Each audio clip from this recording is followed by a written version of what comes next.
Il y a 50 ans sortait le film culte Soleil Vert, qui se passe en 2022. Canicule, crise politique, sociale, écologique, des masques.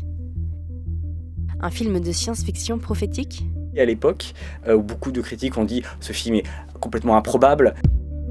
Make Room, le roman de Harry Harrison, sort au milieu des années 60. La peur de l'époque, c'est la surpopulation, et c'est ce que prophétise ce livre de science-fiction.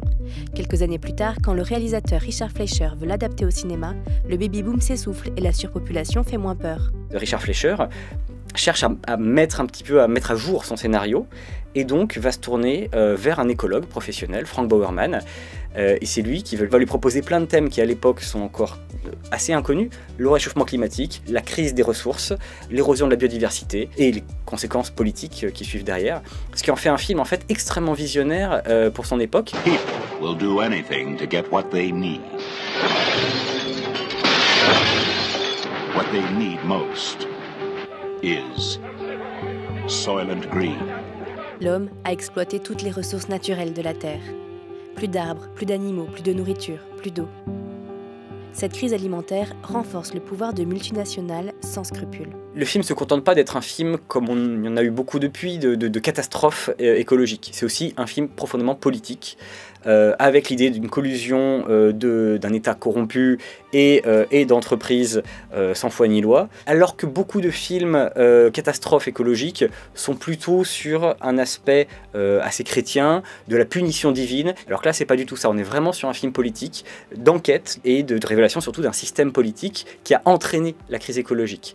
Donc on a à la fois des choix politiques qui entraînent des problèmes écologiques qui eux-mêmes vont renforcer des problèmes politiques et sociologiques. Donc, cet emboîtement de l'ensemble, très inattendu de la part d'un film des grands studios hollywoodiens comme ça, et qui a fait toute l'originalité de ce film. Dans ce New York fictif de 2022, aux 44 millions d'habitants, rares sont ceux qui se souviennent du monde d'avant.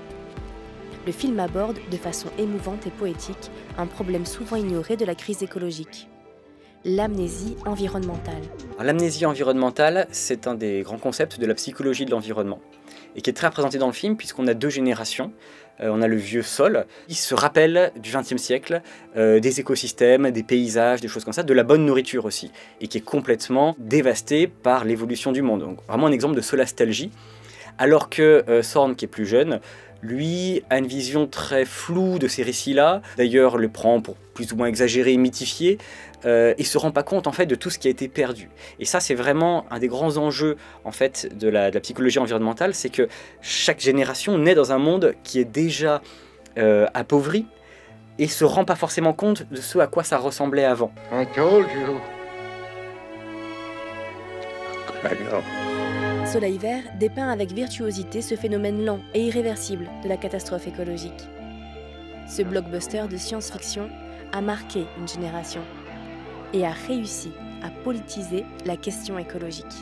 Une alerte probablement entendue par peu de monde, car à sa sortie, ce n'est pas tant l'aspect environnemental qui choque, mais plutôt ce que découvre le personnage principal, joué par Charlton Heston. On ne va pas vous spoiler, mais promis, ça vaut le coup de revoir ce film, devenu culte.